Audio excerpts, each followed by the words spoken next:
What is going on with y'all, man? It is Black Balloon, and I'm coming back with another video, man. So y'all already know what's going on, alright? Now, y'all remember in the last video, I mentioned that we were going to do a video about CERN. Now, of course, on the channel, we've talked about CERN a lot. I think I have 2 videos where we go into CERN and what they were trying to uncover, the spiritual world that they are trying to penetrate, so to speak.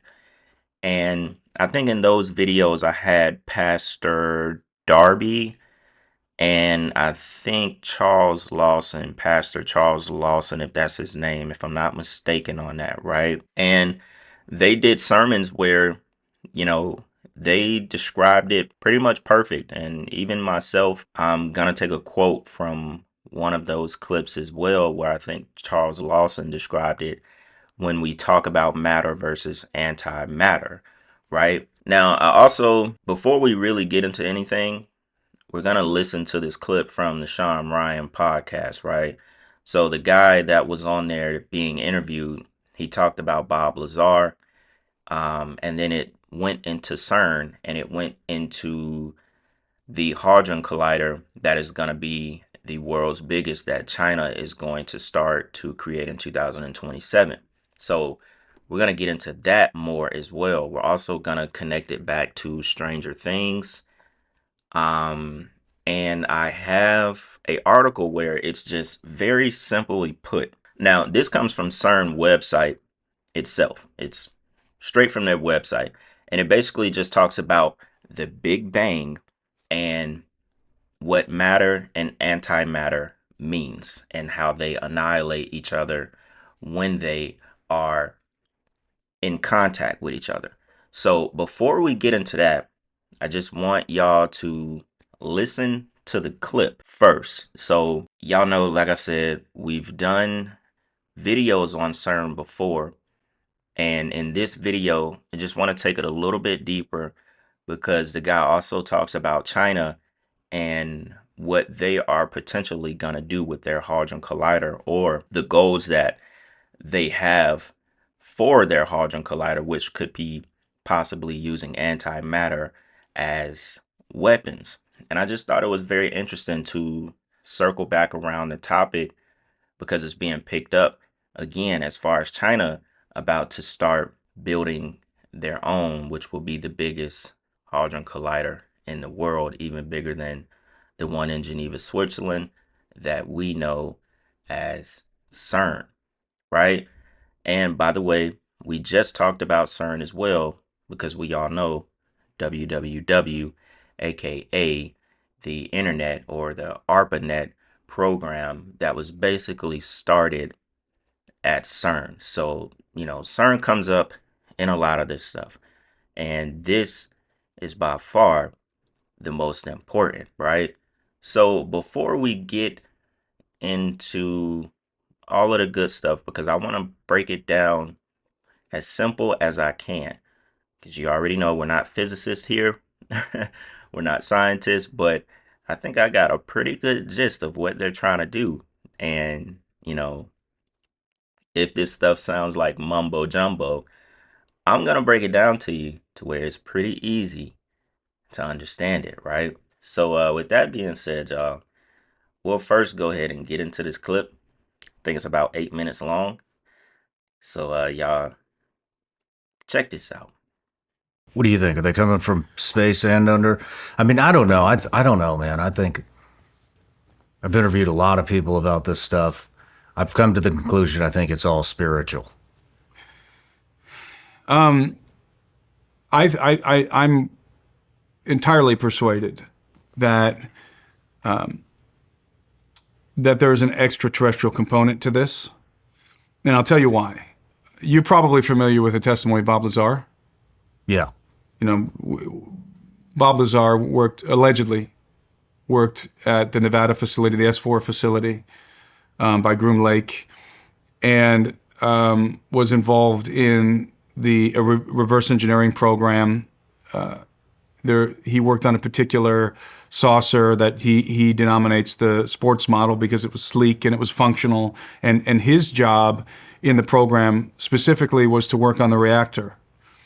And according to Lazar, the reactor was a matter-antimatter reactor. And in order to function, it required a piece of exotic matter that was machined into a triangle.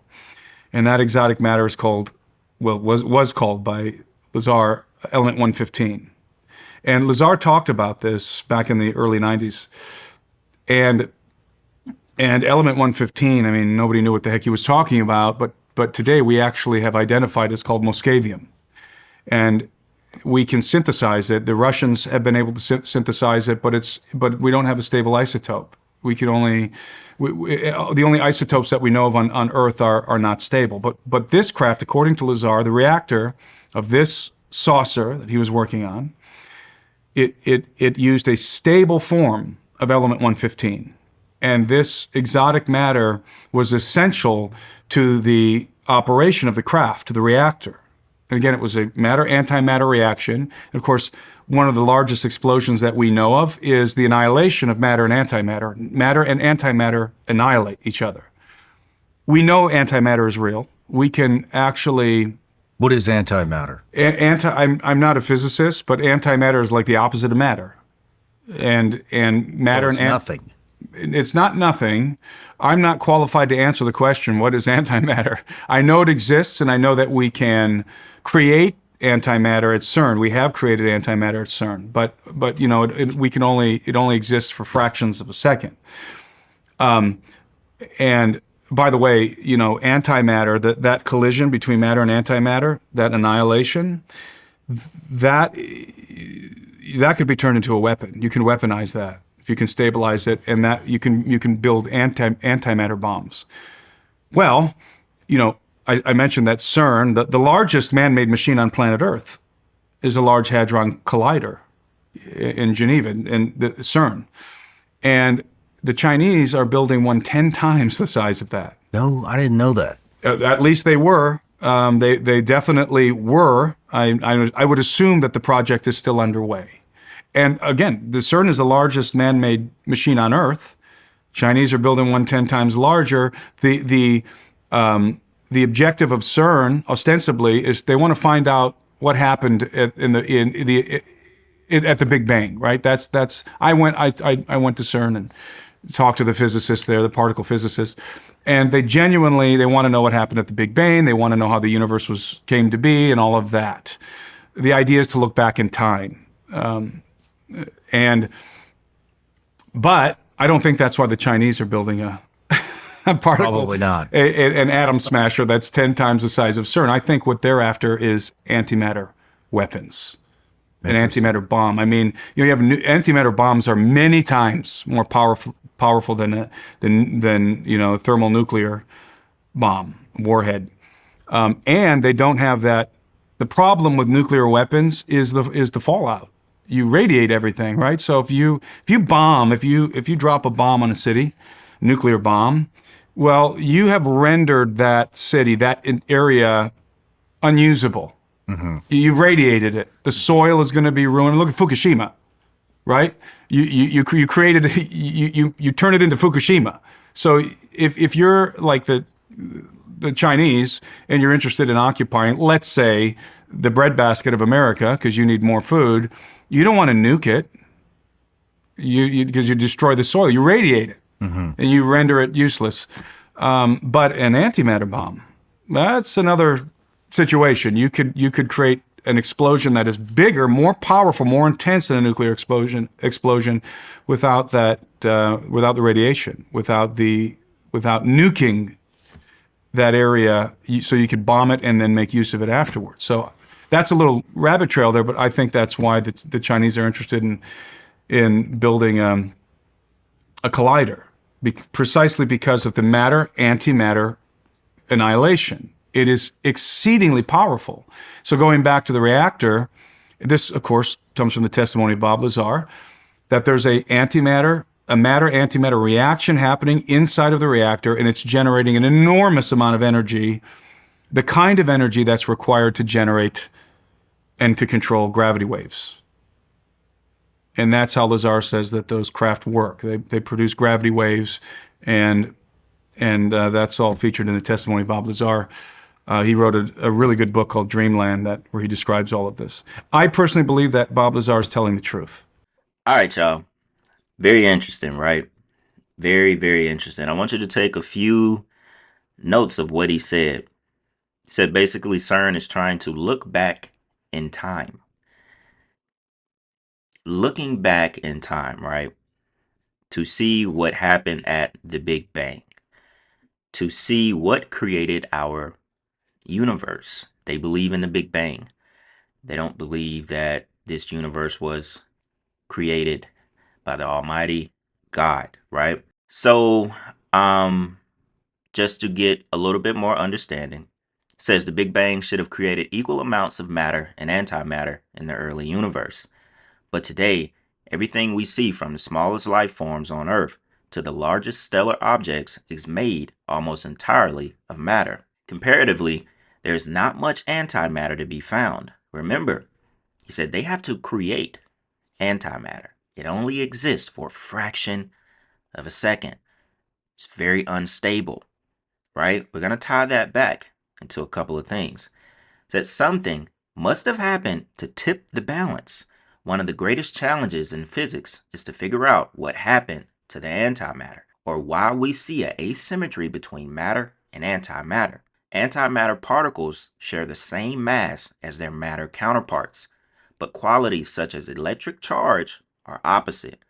The positively charged positron, for example, is the antiparticle to the negatively charged electron. Matter and antimatter particles are always produced as a pair, and if they come into contact, they annihilate one another, leaving behind pure energy.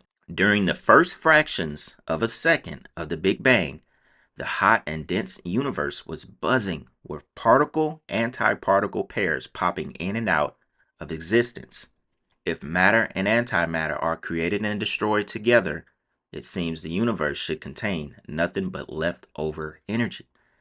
Nevertheless, a tiny portion of matter, about 1 particle per billion, managed to survive. This is what we see today. In the past few decades, particle physicists' experiments have shown that the laws of nature do not apply equally to matter and antimatter. Physicists are keen to discover the reasons why. Researchers have observed spontaneous transformations between particles and their antiparticles occurring millions of times per second before the decay. Some unknown entity intervening in this process in the early universe could have caused these oscillating particles to decay as matter more often than they decayed as antimatter. Notice that it says some unknown entity.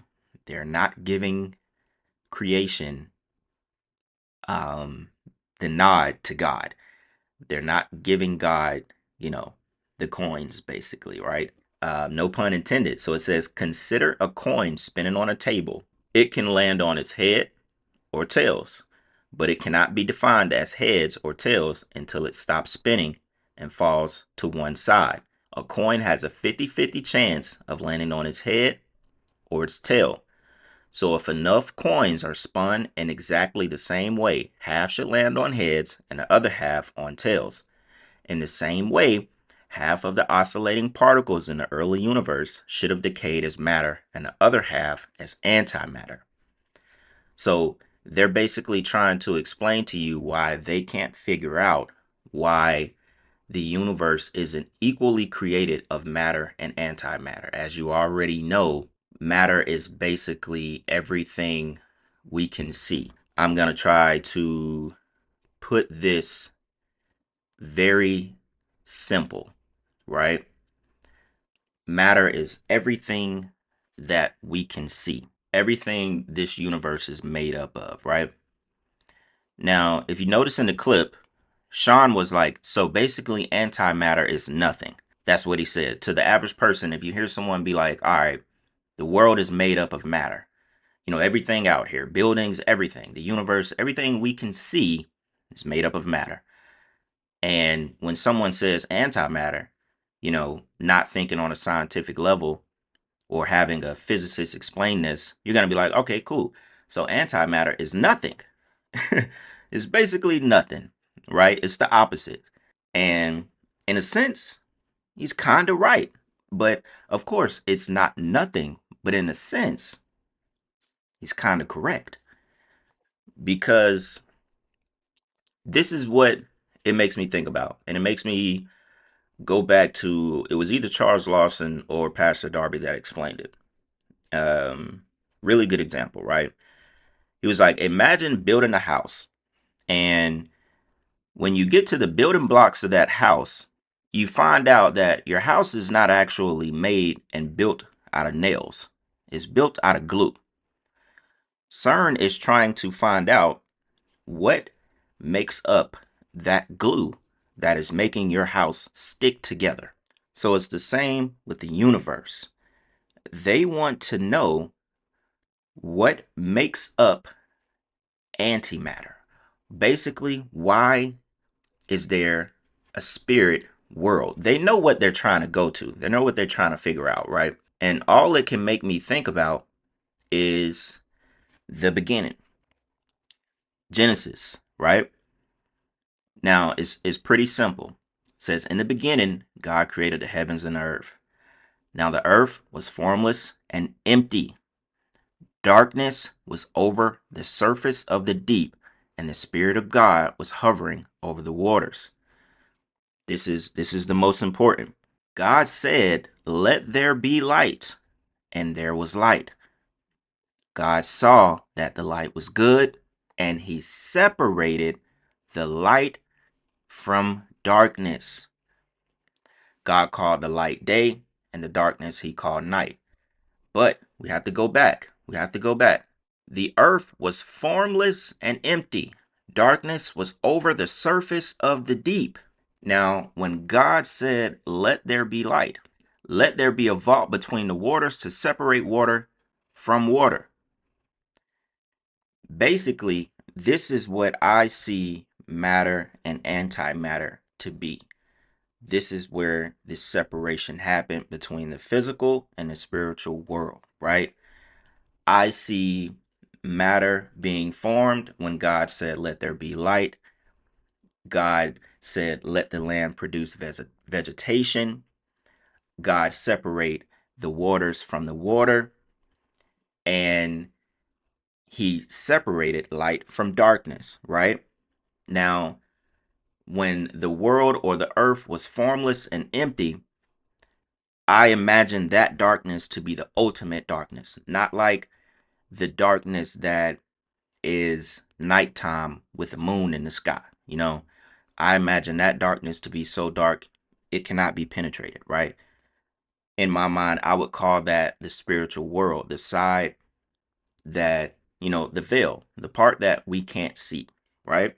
This is how I take it. I'm not saying it's true, not saying it's really correct, right? My cat is in my lap, making this difficult. All right, you gotta get down. That is what I think of it to be, right? When God separated the light and the darkness, when he put a veil between the physical and the spiritual world, that veil is what consists of antimatter. Antimatter is what makes up the things that we cannot see. I think it's pretty simple. Antimatter is what is the building blocks of the spiritual world. That is why it only exists for fractions of a second when they try to penetrate the spiritual world. Now, you know what it makes me think about?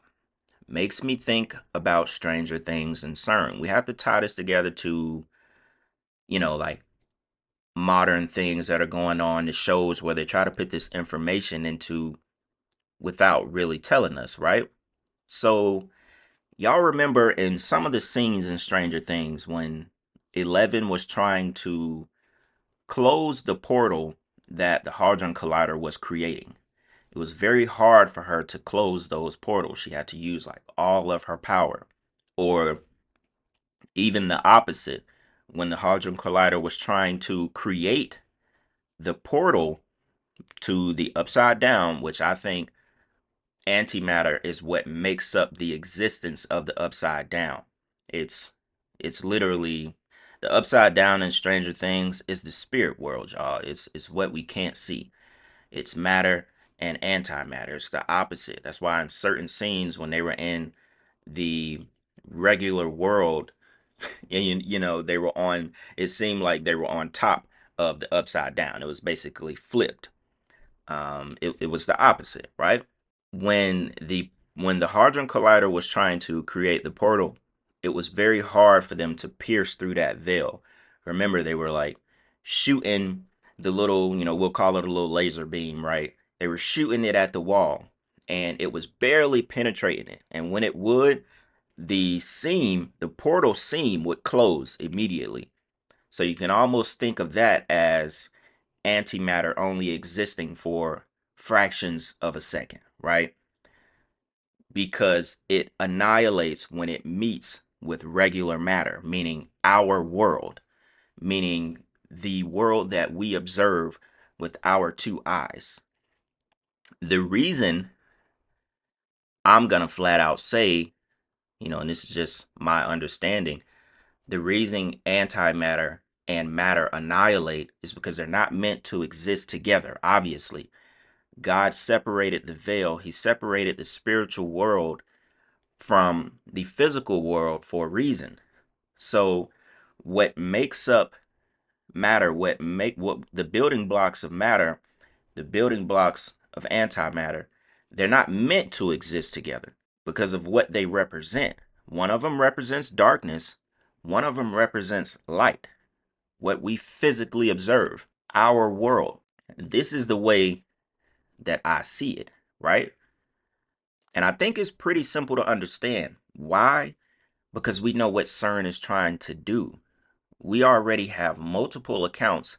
Number one, CERN's logo is 666. Y'all see this on the screen. That's why I've just been hovering over it, letting it sit on the screen. We already know what they're trying to do. They're trying to invite demonic spirits into this world. They're trying to, basically just invite demons, y'all. It's simple. They've went on account and said this multiple times without trying to say it. This is technology that is being pushed by the people who created it, by the devil and his minions, in order to bring more darkness into this world. That is why else would you want to look back in time to find out what created the universe?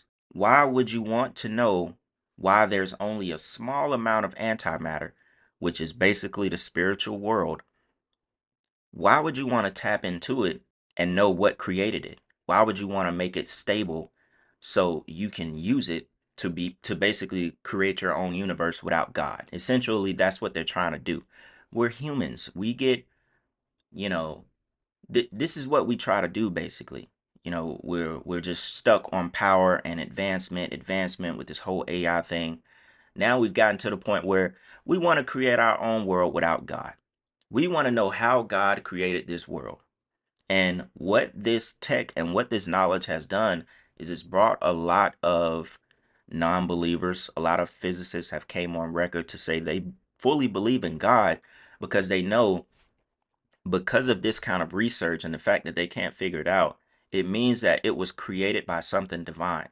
Remember in this article, remember, they can acknowledge that some unknown entity intervening in this process could have caused the particles to decay as matter more often than antimatter. So they said an unknown entity, y'all.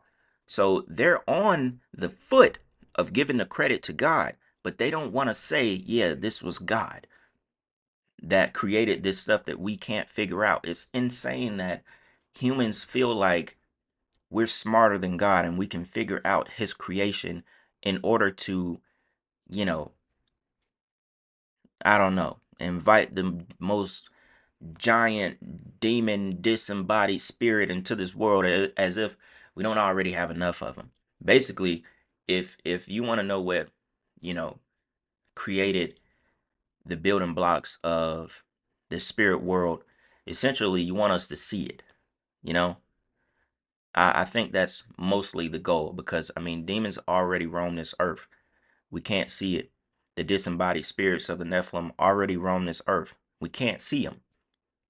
So essentially, if you were able to break that veil, if you were able to break that spiritual plane, we could see them then, right?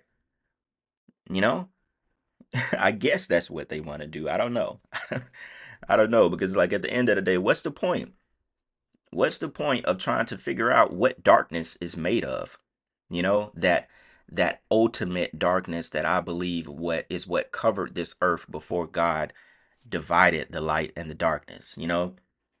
And that in my simple way of understanding it, when he divided light and darkness, he divided matter and antimatter. What he used to construct things that we cannot see is what they term antimatter. All right. So to not keep, you know, beating that bush or whatever, we'll get into what he talked about with China, right? So it says China has plans for the world's largest particle collider.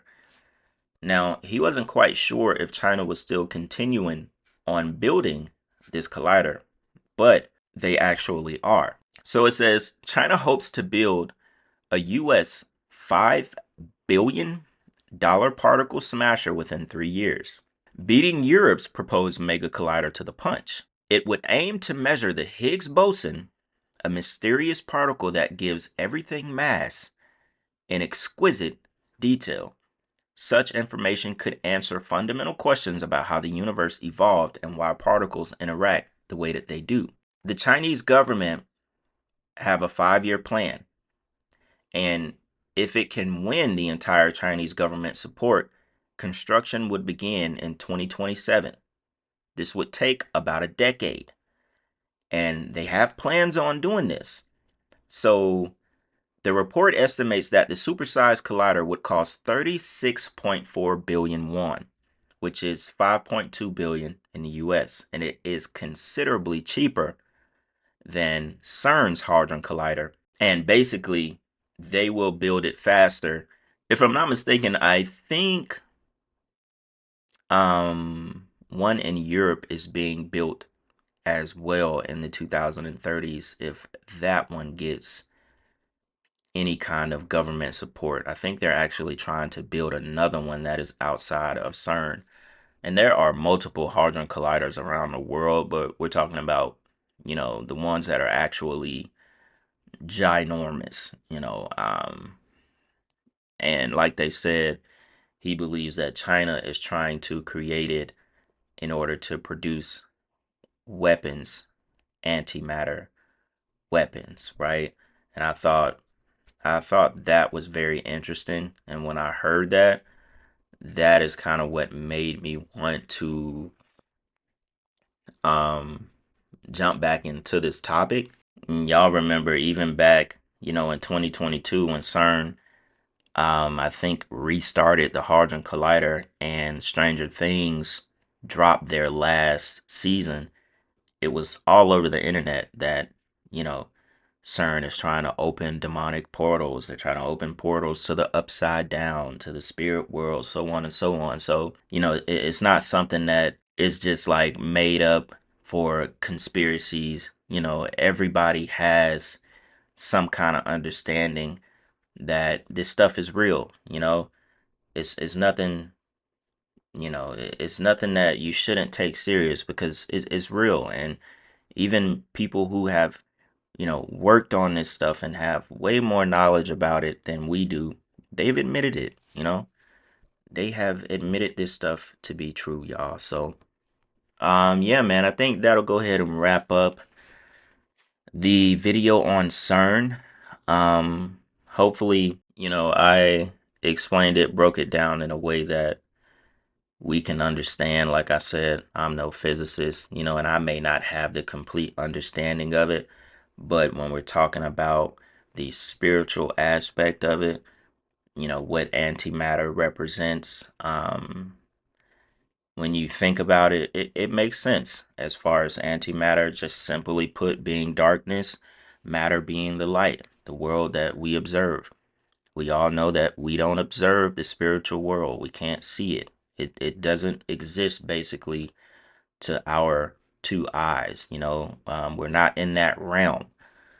And when I hear them say that antimatter and matter together annihilates one another to form a giant ball of energy, and that antimatter is, it only lasts for a fraction of a second, it makes me think about portals that only last for a fraction of a second into another world. It also makes me think about antimatter being like a ball of fire that you don't have to light.